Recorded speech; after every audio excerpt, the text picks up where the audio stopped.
Marvel now gets into its heavy hitters with Iron Man and Deadpool #1. Experimental Batman stories that don't give a damn about continuity. We're in with Legends of the Dark Knight #2. And we get chills from Dark Horse Comics' new horror book, Colder #1.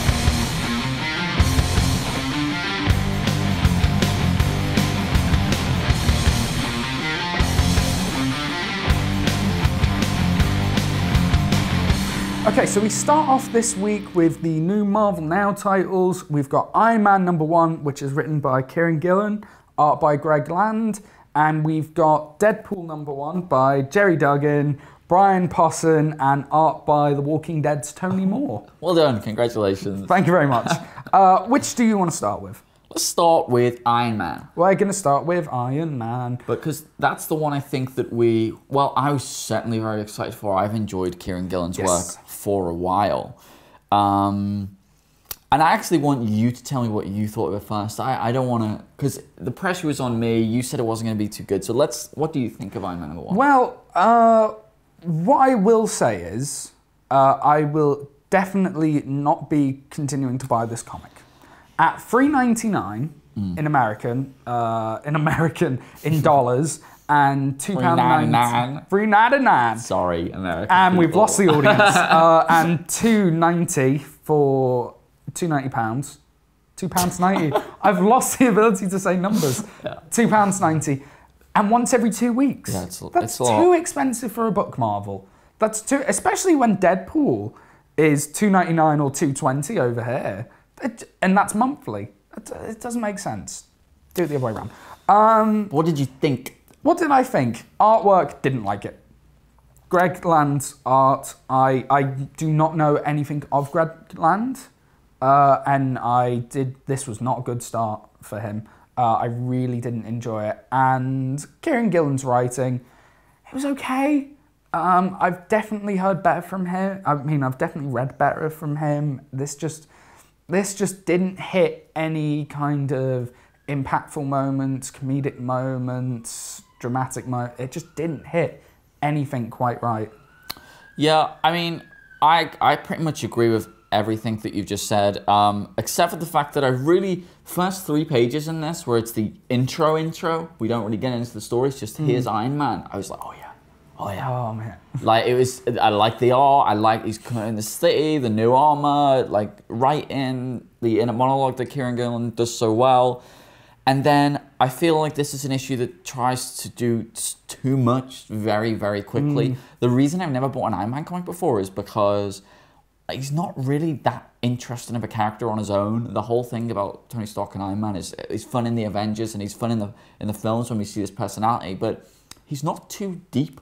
And I felt a bit lost in this comic. I felt a bit like I didn't know I'm not sure if he's the billionaire kind of putting on the act, or he really was supposed to be the playboy. I'm not sure what that's supposed to be. I didn't really care about the villain. Loads happen really quickly, and we're supposed to care about things when nothing's really been set up. I was actually quite disappointed in the writing, and yeah, you're right, the art. And this is my biggest problem with Marvel now. They have not done what DC did, which is New 52, scrap everything. This is brand new. They've gone, oh yeah, we're just #1 in it. Yeah. It's continuing from the last story, but it's just a #1. And Deadpool starts by saying that. And it was one of those things where I was like, not so happy with I that. think we can both agree. This was maybe going to be my biggest disappointment of the year. I was so excited for this, but yeah, I'll carry on for a while because I have faith in Kieran Gillen. But it wasn't a good first issue at all. And I will not. So then there was Deadpool #1. Now the premise of Deadpool #1, I've got to say, I loved it on paper. But isn't it like, oh, Batman and Robin, zombies? You're like, all right, fine. Well, no, because when I heard Batman and Robin zombies, I said, nah. Because I don't like it when Batman faces criminals of a supernatural level. I've never liked those. Deadpool fighting the ghosts of dead presidents, that's something I can get behind. Definitely makes sense for his character. It definitely does. Seeing as how you were the one telling me this wasn't going to be any good, what did you think of it? Didn't think it was any good. I thought it was another disappointment. I liked the art in places. Deadpool again. A Deadpool book on its own for me is not something to enjoy. It's just this kind of, there was quite weirdly no breaking the fourth wall stuff, which I thought was an odd choice. But Deadpool on his own, it's just too much. He's just, how are we supposed to have any sort of empathy for this character? It's got to be funny. Deadpool has to be funny. I didn't think this book was funny. There were some really bad puns. I wasn't sure if they were just bad puns or we were supposed to think, oh, look, there's Deadpool making a bad pun. I was completely like, oh, you must really hate me with the guy in the wheelchair coming towards you, really. Really, or wheelie, should I say. It was just... I just didn't enjoy. I don't like his with Wolverine the healing factor. I kind of get behind it because I don't know. There's pain behind it. I like his character. You never feel he's kind of always down and quite depressing. Deadpool is just like, I don't care. Nothing can harm me. I'm falling apart regularly. It was nice to look at. There was some great panels, but I just didn't enjoy it either. So I really liked it. Yeah. I found it very funny. I liked the bad puns. You would. I would. I love me a bad pun. I see the intro of this video. Yeah, cut back to I love the kind of interaction with him and the fact that it's S.H.I.E.L.D. going, Deadpool's the guy to fight dead presidents because we can't have Captain America doing it. It's bad for PR. Bad PR. Yeah. I love that. I absolutely love that concept. And I'm excited to see where they go with it. I will pick this up again. And I love Tony Moore's artwork. I loved it when I first picked up The Walking Dead. It was a bit disgusting, a bit minging. That's quite right. Well, it wasn't The Walking Dead. And it's kind of translated over to this really well. And this is actually the first time I've ever seen Tony Moore's artwork in colour. Yeah. And I really liked it. Really nice, pops out. But yeah, very good. So let's move on to the next book, shall we? Legends of the Dark Knight. We really enjoyed the first Legends of the Dark Knight. Basically, as I said in the intro, it's kind of Batman stories that don't care about continuity. They don't care what's come before. They're completely on their own. They're not even in continuity to the issue that came before or after. The old one was set in the old DCU. This maybe, I don't know. Yeah. Basically, this book is the story of someone, we find out later in the book, is convincing people that they are Batman, sending them out to fight Killer Croc. And that's not going well. It's not going well for them. Did this second issue live up to the first one? Completely. And when I first picked it up and I realised that unlike the first one, which was 3 stories in one, this is just one book. Yeah. And I was a bit worried about that.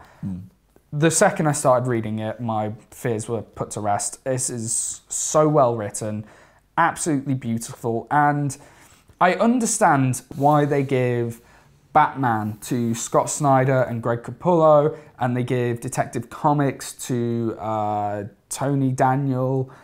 It's because they're safe. They're big names, and they do the book cleanly. Whereas what I love about the Legends of the Dark Knight is it did start. I mean, this has been out technically for quite a while because it came out online first as an online exclusive, and it's just giving these smaller artists and smaller names in the business this kind of big scale to work with, and they flourish with it. Ben Templesmith proves that smaller is not synonymous with worse or lesser anyway, because his art in this book is gorgeous. It's absolutely stunning. It is, but I personally wouldn't want to see it in a continuing series. I would. He can draw all my books. Gorgeous. It is. I mean, don't get me wrong, it is stunning, but it's not my Batman. My overall review of this is, I'm loving this series, and this book in particular is a very, very good story with fantastic artwork. It's just better than the first issue? Better than some of them. It's weird because it's a separate story, but Jeff Lemire's short story is one of the best comic book short stories I've ever read, so you haven't picked it up, make sure you pick it up. Definitely. The last book we want to talk about is a Dark Horse book, our first Dark Horse book. Woo! Hey. Have we covered all the indie creators now? We've certainly covered some of them. Yeah. So I don't really know how to explain this book. It's about a character, a kind of mystical character called Nimble Jack, who makes someone really cold, and they survive for 60 years, and now they're in care with this woman, and we don't really know why, but Nimble Jack is still around. And it kind of looking as nimble as ever. Yeah, it kind of makes no sense. I bought it because it's got a fantastic disgusting cover. It's making our cameraman Stephen wince. Yeah. We're going to deliberately make him put this over this segment, so he has to keep looking at it. I just hold it all the time whilst he's editing it. So, what did you think? I enjoyed it. Not the most gripping first issue I've ever read. It's definitely the intrigue and the mystery behind it. Yeah. But it just didn't hit the complete notes that, say, the first issue of Saga or the first issue of Mind the Gap. Well, I didn't like the first issue of Saga. No, that's very true. What did you think of? I thought there was absolutely nothing wrong with it, but I agree. Like, it's setting up. The whole book is for you to go, oh, I wonder. I'm a bit lost at the moment. I wonder if the second issue will clue me in a bit. The whole book is a setup to that, but it looks good. And it does look good. Not my personal like. It's not kind of style classic I would looking. like. Yeah, it's very classic looking, but not my cup of tea. Yeah.